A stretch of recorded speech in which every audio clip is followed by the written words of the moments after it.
Hey everyone, welcome back to another session of our Speedy playthrough. Good start, huh? So, we are going to get Devastation soon. 6 levels? It's not that bad. And then we'll go in and fill out all the wonders we need to pick up. And then we'll obviously go for Thermite Mine after that. I've done a few gear swaps. We've dropped 2 of the 3 pieces of the Myvan set in favor of the Devil's Cover, which is a not bad helmet that you can get for being respected in Devil's Crossing. Oh, I should probably pick up the, I'll do it later, but I'll pick up the Homestead Gloves, I think. And I decided to throw on this Pulsing Shard of the Owl, give Albrecht a little boost. And we have the Preserving Ascended Vestments of Readiness, which I had in my inventory for a while. And we picked up Haunt, and we are actually going to throw Haunt on a key, but... Okay, Grim Dawn. We're going to throw it on a choppy opening of a tiny menu to throw that on there. And Haunt is a not bad relic. It's not bad to just have a relic that gives you +1 to all Arcana skills at this point in the game. So, now we are off to Astrakarn. We still have 135% move speed. Mostly because I think our belt has the total speed. Our boots still have the movement speed for being the Explorer's boots. And I threw some Dread Skulls on my metal and on my... Alright, we gotta go around. It's been a while since I've done the Astrakarn road, so I forgot we had to go up the stairs to the right.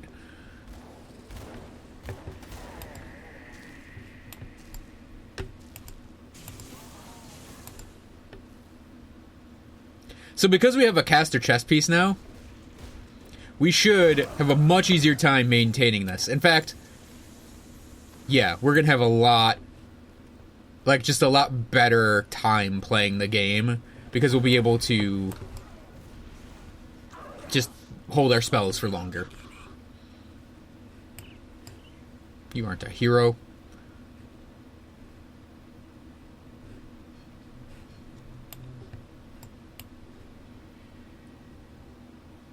God damn it.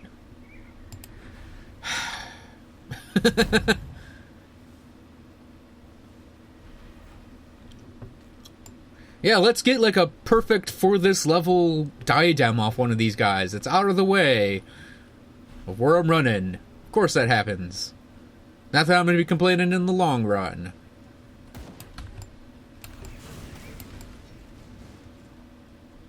Although I am in debate over using Reckless Power versus Star Pact, depending on what the abilities we go with are.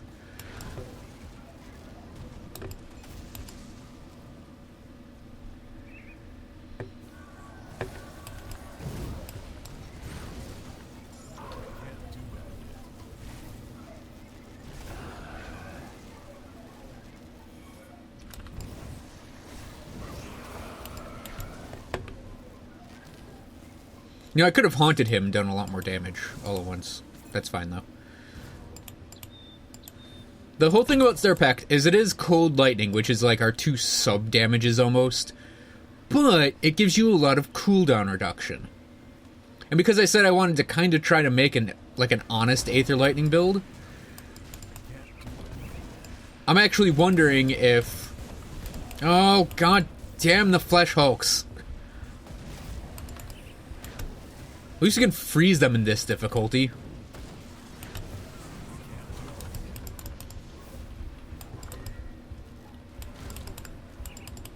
God damn it. Oh, they're like a boss mob. They're like a hero spawn, but not a hero. Oddly enough, Flesh Hulk heroes are really easy to beat, but I'm not surprised I got owned there.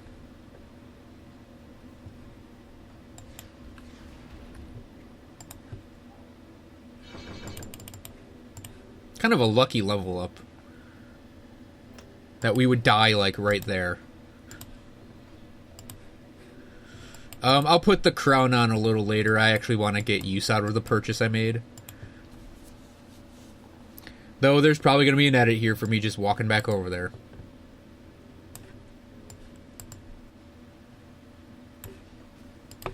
And we're back. Grab my corpse.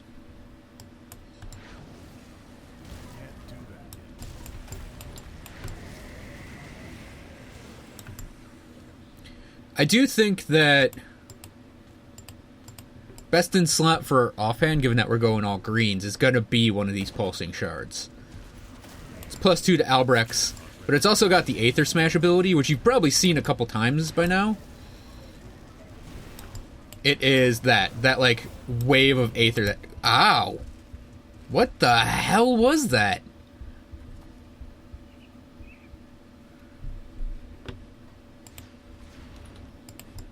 What the hell was that? And why am I just not... Why did I just stay there to fight things when I need to really be running through all this crap?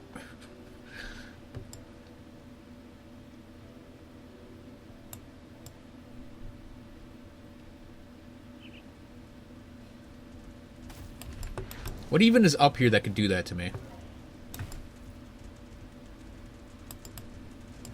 I actually have to find out. I want to see what's over here.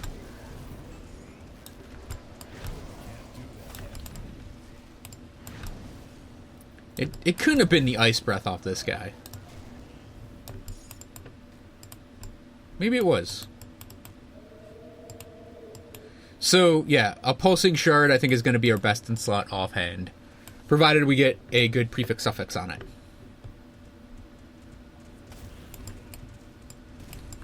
Yeah, that was an Aether Smash wave. Well, they're both alphas. Good.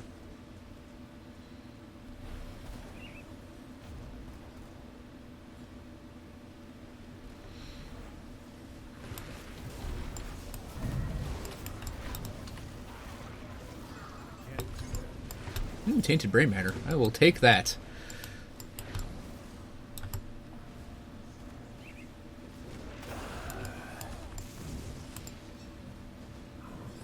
So the other thing I really don't know what I'm going to do yet is how many legendaries I'm going to equip in this build. Because I might still go for 1 or 2 choice pieces of gear, like Tinker's Ingenuity, and use them almost like until I get a good green belt.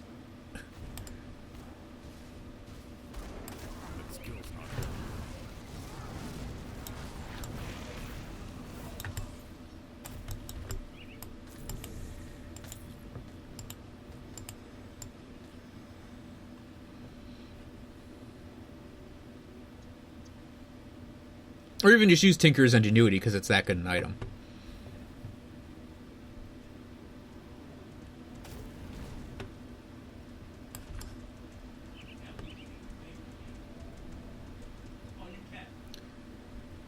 I mean, I know it's going to be predominantly greens and blues on the character, regardless of what happens. I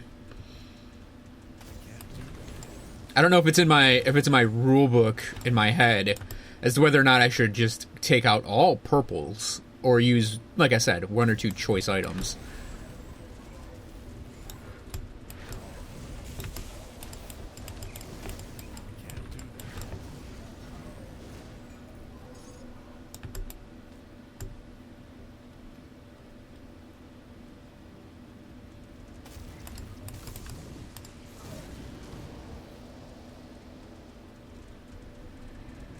Yeah, this area is not as good for our style of leveling up as a lot of the other areas are.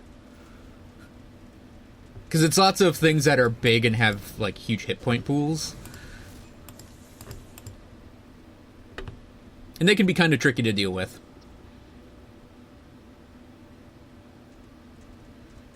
Now, that being said about using a purple, like I said, it also depends on where I go with this build, because if I go for something like a very, very weird Aether Lightning combo, cracked lodestone.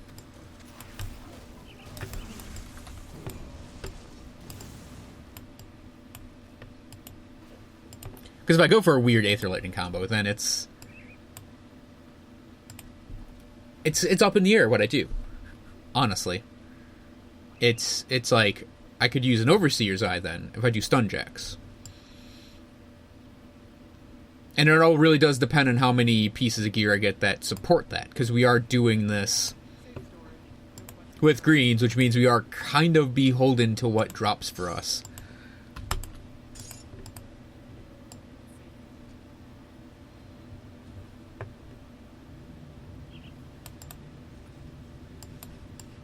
Then again, I could also just drop the whole Aether Lightning concept in my head and go for something legitimate. Just standard Albrecht's build. I mean, there's nothing wrong with that. I'm still undecided on where to go. Whether or not I want to respec the Wraith.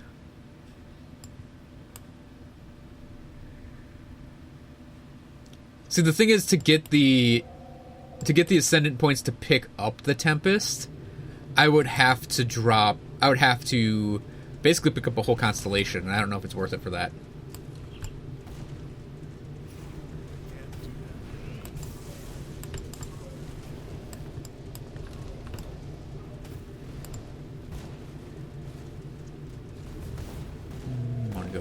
We want to go down, do that.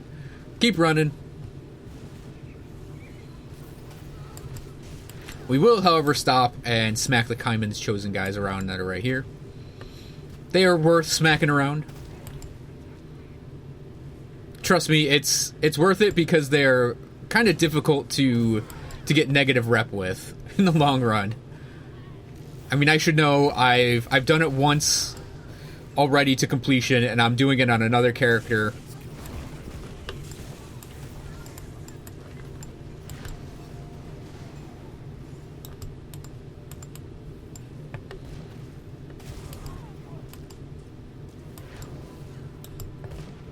See, because the problem is I don't really have a, like, warrant for them, because I hardly ever fight the Iron Maiden because she's so damn difficult. So, yeah. It's really difficult to get their negative reputation built up.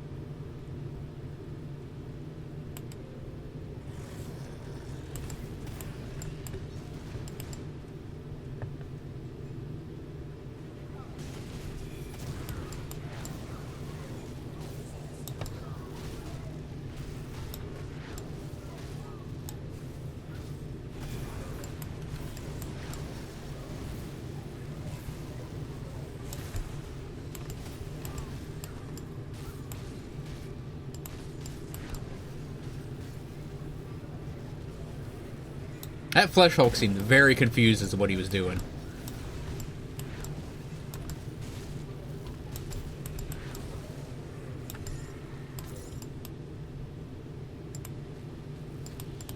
Okay.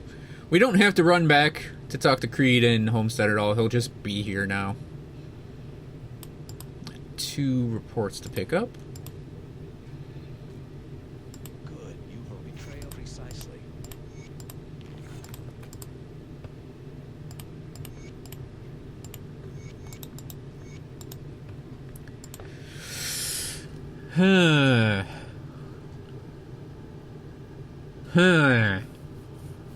It's equivalent-ish offensive ability for some elemental damage instead of Aether.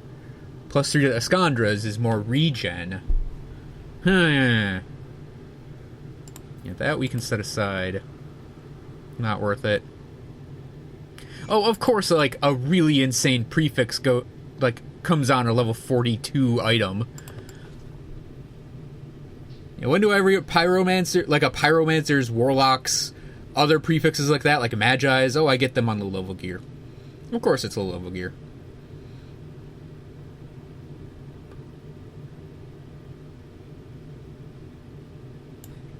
Am I even hated with these guys yet?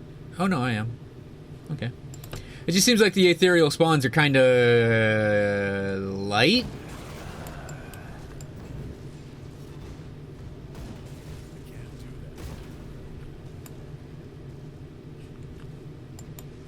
Like, normally there are more guys that are just plunking away at you and kind of annoying.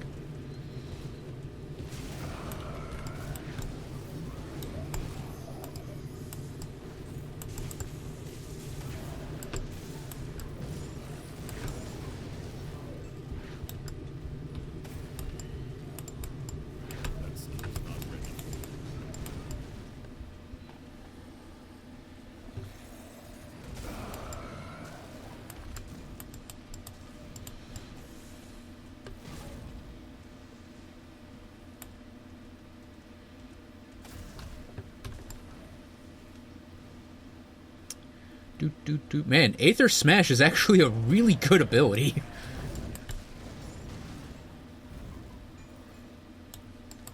If you get a high proccing thing like the canister bomb going, you can actually get a nice, a nice set of Aether Smashes off.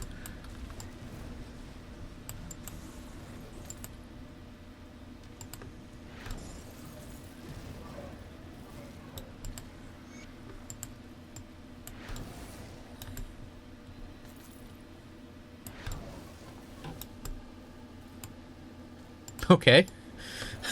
It's funny, that's the item that dropped off of that guy. An Overseer. Essentially, like, odes to the Beholders from D&D, and its Eye of the Beholder pops off that guy. I wonder if that's actually something that's supposed to happen with the Overseers, to have Eye of the Beholder drop off them more often. Because there are epics like that.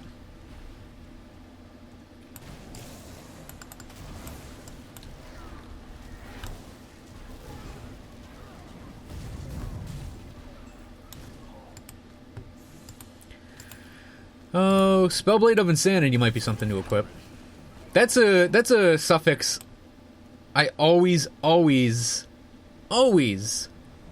want to have work, but never actually has worked. I think ever, for me. I always get it. I get it quite often, but it's never on, like, it never has a good prefix to go with it, or it always drops on something that's, like, not actually that worth it.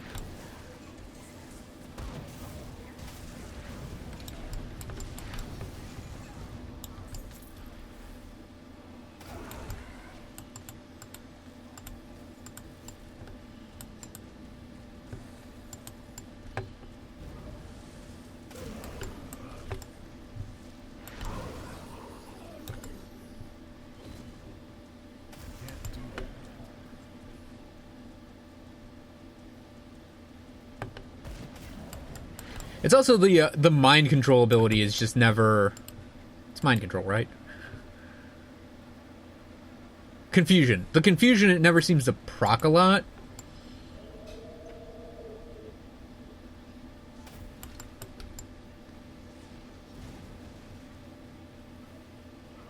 I want him to do that, and then we'll do beam. And I will haunt him.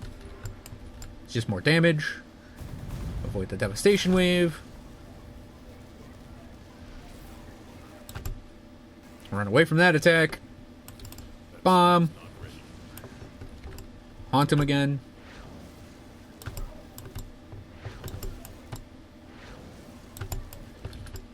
Some minor kiting. Avoid that ability. Don't, well... kind of get hit by the devastation.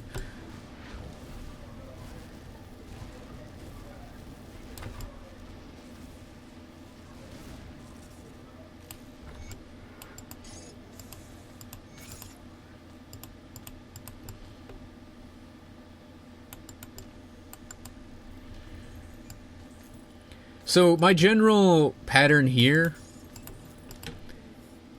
and I'll do it, and I think I'll do it off camera, and we'll call this an episode, is I tend to just run right through the Plains of Strife from right here.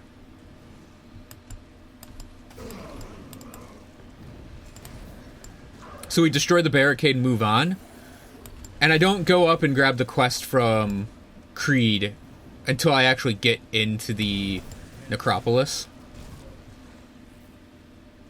Because this is actually, like, a good place to die. Like, especially now that the mines are apparently impossible for me to see.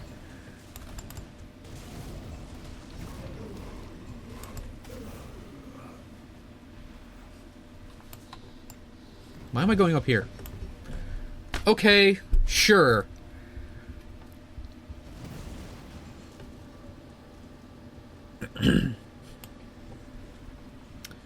Hey everyone! After dying again to some mines, got to the Necropolis. Alright, Black Sepulchre time. Actually... Dong? There it is. Yeah, let's do the Black Sepulchre. We're getting there. It does take a lot to fill out a tree. They're 24 and 12. That means it goes in physique.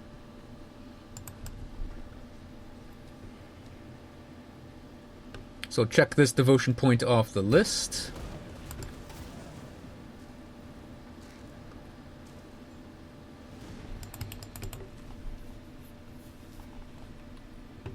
Alright, we're in the Sepulchre. Sepulchre is a undead area, but it's these weird undead. It's the ghouls, I think they are. Yeah, ghouls. You can actually bleed these undead if you have bleed damage. It's weird, I know, but it's a thing. They do have like a dot sometimes when they die.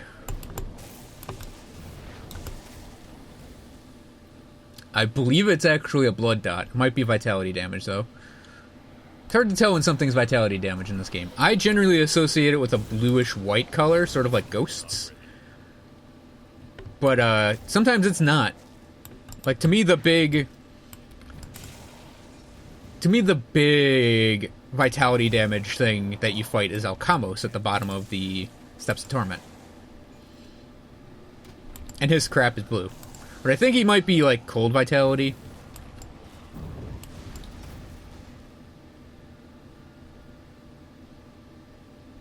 No, I think it's bleed, because I think you also get the skull above your head when it's vitality damage. Maybe.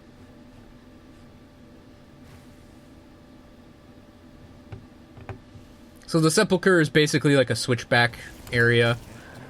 You'll run one direction one way, then you'll basically turn around and run almost all the way back in the other direction.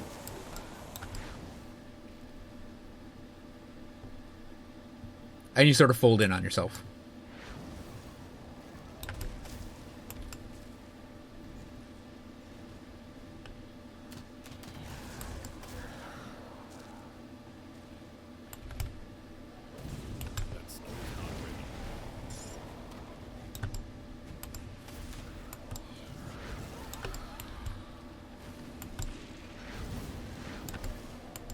Incidentally, it's kind of funny that you can cast the Haunt ability on ghosts. I don't know, it's just a funny little thing. Or at least I find it funny. So there is a purple spawn in here, which is why we're going to put down a town portal, just in case.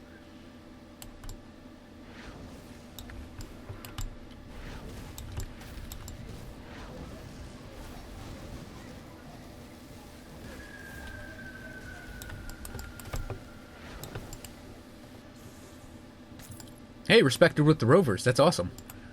That is some gear worth probably buying. So we need some roiling blood.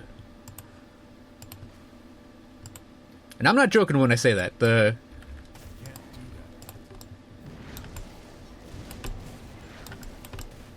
Excuse me. I'm not joking when I say the Rover gear is absolutely worth picking up. The gloves and the boots are awesome.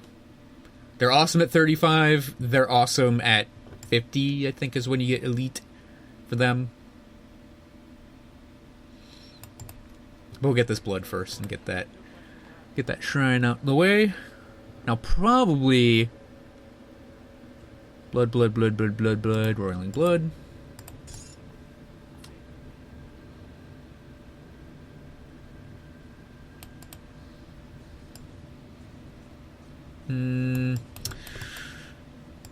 I think we'll run...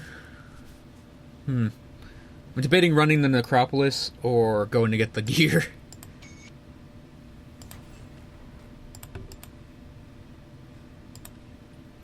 Hell, let's do it. I have to go grab a Mark of the Traveler from my boots.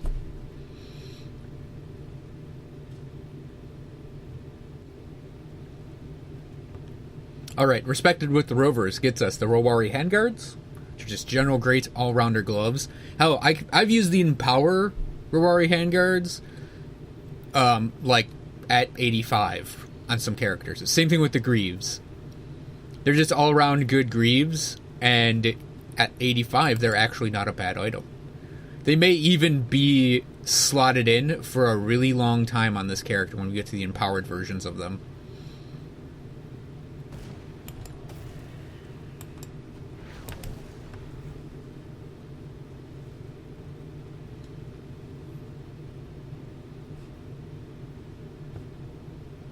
So for this part of this area, we're pretty much running almost straight up.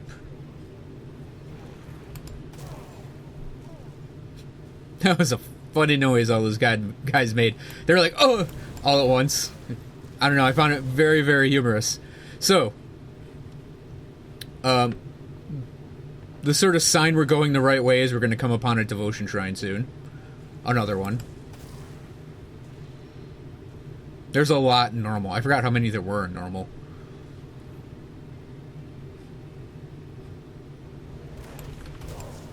But we're still going to kill a bunch of dudes as we go through this.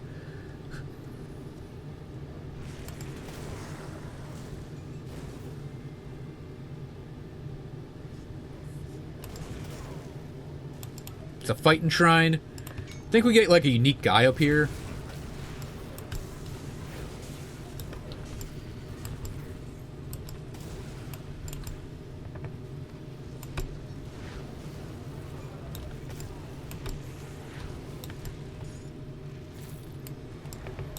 Yeah.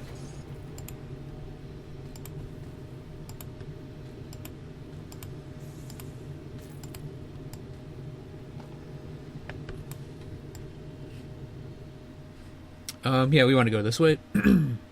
No, wait, do we? No, we don't. Normally I come this direction.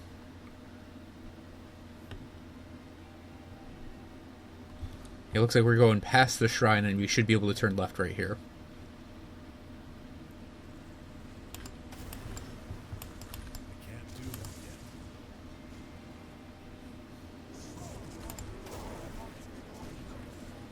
Nope.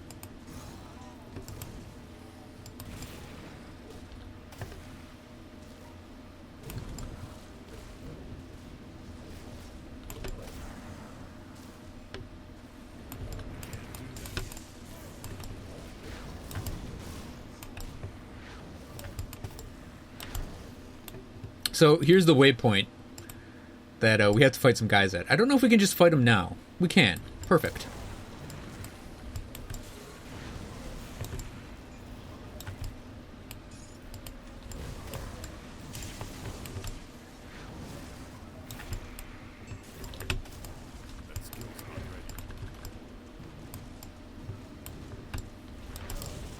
It's quite the fight because you get all of the bloodletters, I think they are. They are a hassle to deal with because they explode when they die. Especially this guy. I actually kind of hate Fos Daroth. And actually Charm Daroth is really bad too. They both have this like devastation wave that's the fire meteors, and it's just really annoying to deal with. So, back to Fort Icon.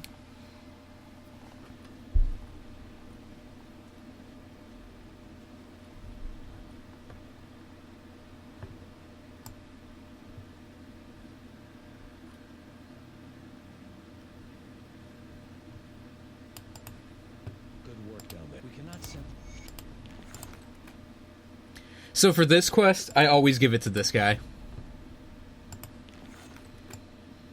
Mostly because Black Legion reputation is really hard to come by. Because there's nothing you get... Well, there is something you can kill to get the rep, but... in general, I don't take the thing that does it.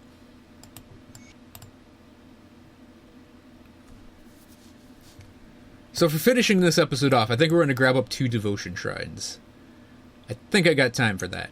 It's hard to judge time sometimes in these because I do edit things out. What a curiosity you are. So yeah, we'll give her our objects. No, I'd like to hear it. Continue, and she wants the fang. Her stuff isn't bad. I actually really like because we're doing Aether right now.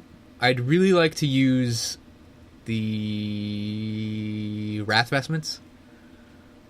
No, the shoulder. I'd use the shoulder. Yeah. The mantle plus the chest piece from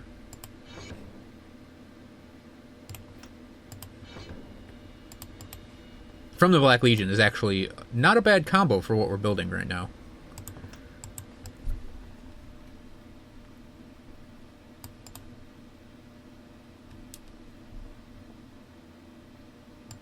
How many devotion abilities do I have saved, or devotion points do I have saved? 4? Yeah, I don't know about the Wraith and the Tempest, because I don't know if we're actually gonna get anything out of that. But I do know we're gonna want these 2 abilities. So I can start the chaos stuff we need. And maybe respec that. Those 4 points. So yeah, we're gonna go and pick up the Viper. I'm not counting the three primordial here. If we pick up the Viper after we replace the Wraith, and then the Sailor's Guide and the Eel, that'll be our 20 primordial to unlock Spear of the Heavens, and it will unlock Aeon's Hourglass in the process. This will also give us 2 chaos, and we can pick up the Vulture for 5, and then the Crossroads will be our 8, so that'll be our chaos stuff for getting to that side. Oh yeah, we can just run right from this waypoint.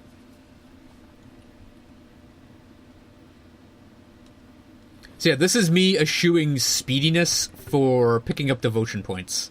And kind of finishing off quests. We'll see how much more I can do for the Order. I don't think it's going to be much.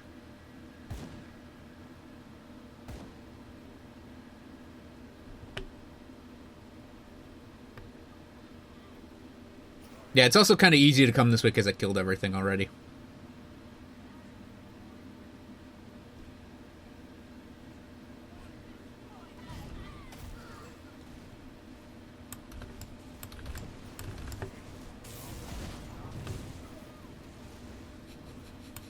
We hit an Aether Smash in there.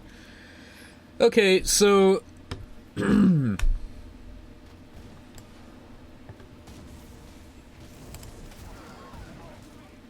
definitely going to run through this as quickly as I can. The tomb is kind of... I mean, I don't really see a point in farming Kaiman's rep yet. Aside from just hurting these, killing these guys to get a little bit of it right now. But we're not doing this as a farming run or anything. Incidentally, this is where I farm Kaiman rep.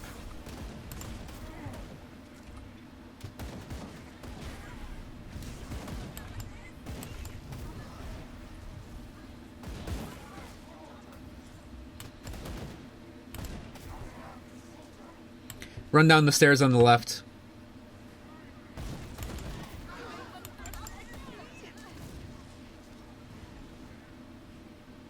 The end of this place is kind of a maze.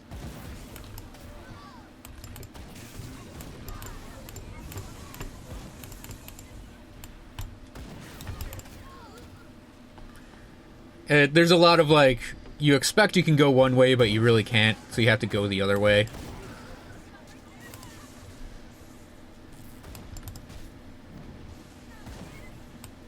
And you just bypass that little door right there. I am currently farming this reputation on another character.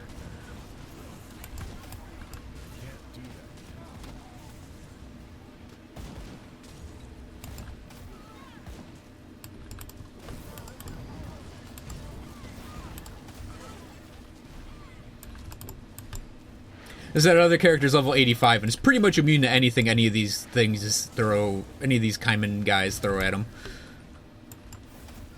Unlike this character who still has no resistances, so he's gonna get smacked around a little by all the shots and all the lightning bolts.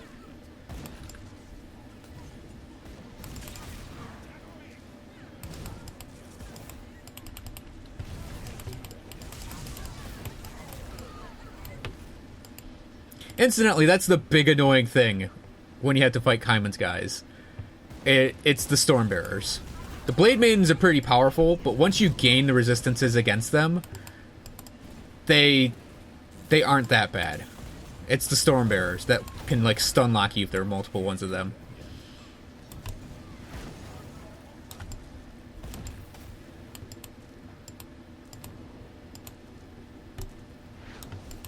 So, we are going to drop our town portal, but we're not going to go fight the Archon yet.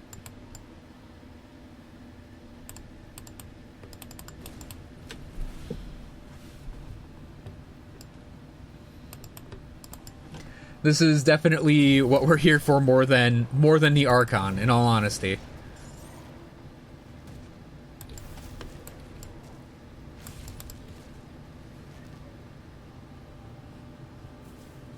Ugh.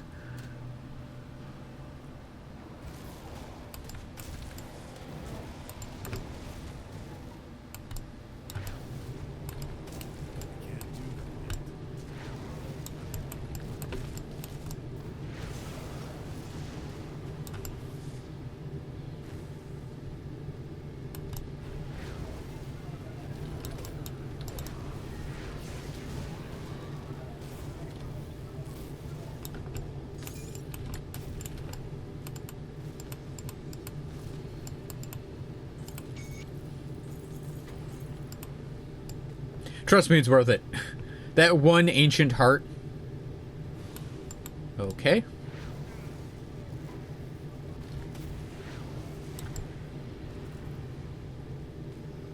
That one ancient heart is definitely worth the devotion point. On Elite, I'd maybe pick this shrine up. On Ultimate, totally skip it. The cost on Ultimate's one of all three, and it's not worth it. On Elite, I think it's a heart and I want to say a blood. Might be wrong on that. That door always blocks you a little bit.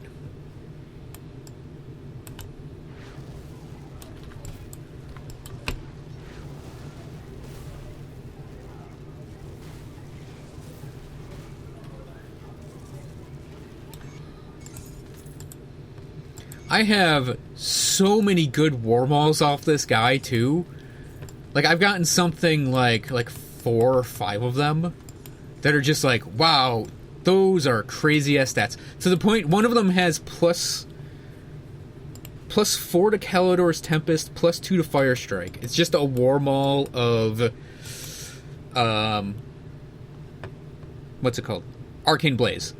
And it's like I almost want to build that for this character. Like a Fire Strike, Kalidor's Tempest on cooldown, run that War Maul, get just tons and tons of pluses to Kalidor's, and use Kalidor's as like a giant on cooldown nuke while the character's just swinging away with Fire Strikes. Why am I going up here?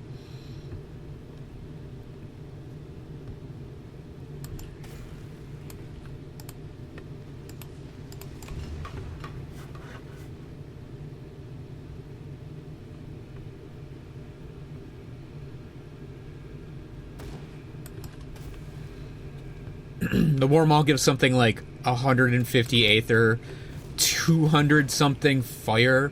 I know it's a two-hander, but still. It's a little silly just how much that thing can give you fire damage-wise. And I've also got some that are great for Witchblades, to the point where I kind of want to build a Witchblade soon, just because I have... I think it's Void Touched. Void Touched of the something. Maybe Alacrity.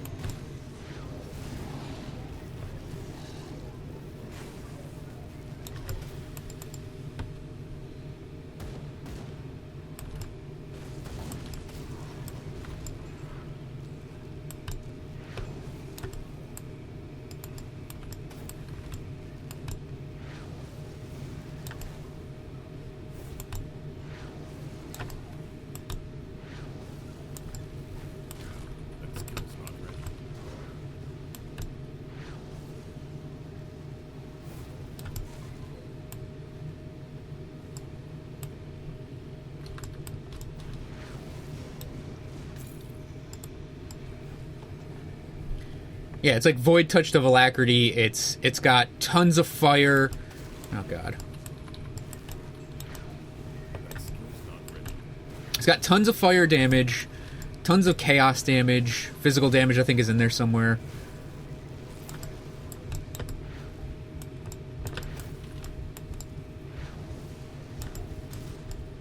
It would just be a really, really amazing Witchblade weapon. Where'd the regenerator go? There was like 2 heroes there and one of them disappeared. Weird.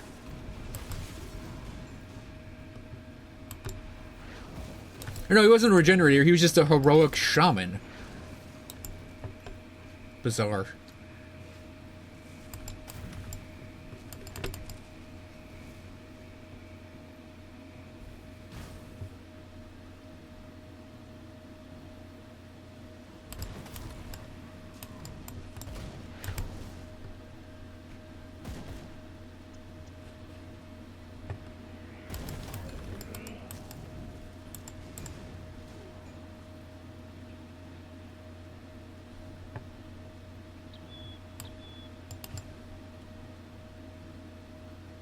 It's a really speedy thing you can do here to get up to this guy. Can't freeze him.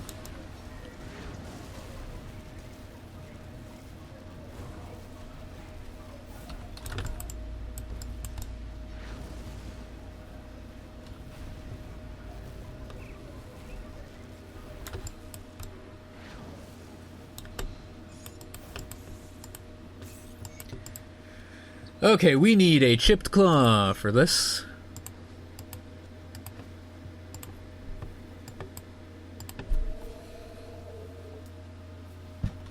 So for that area, the quick way through it is you just sort of follow the southern side and it'll loop you back around up to where you need to be. You'll at minimum encounter the 2 heroic spawns there, the 2 boss spawns. But, you do have a chance to encounter more, like I did.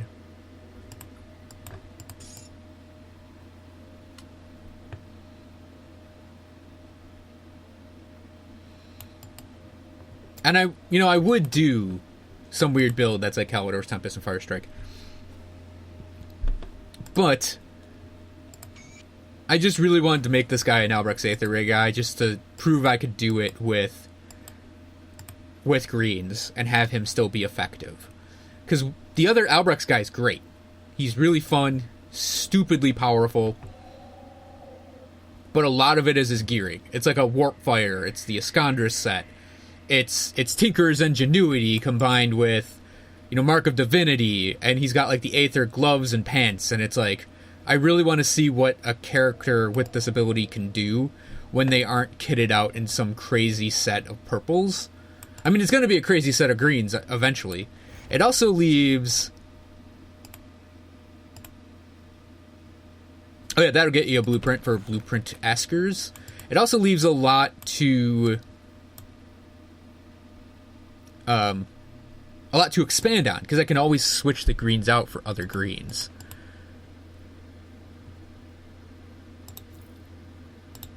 And I think I'm just gonna sell this stuff, and we'll turn in the one quest off camera, or at the start of the next episode, either way. So thanks for watching, everyone. I hope you guys enjoyed this video, and I will see you guys next time for more Speeding Through Grim Dawn on normal.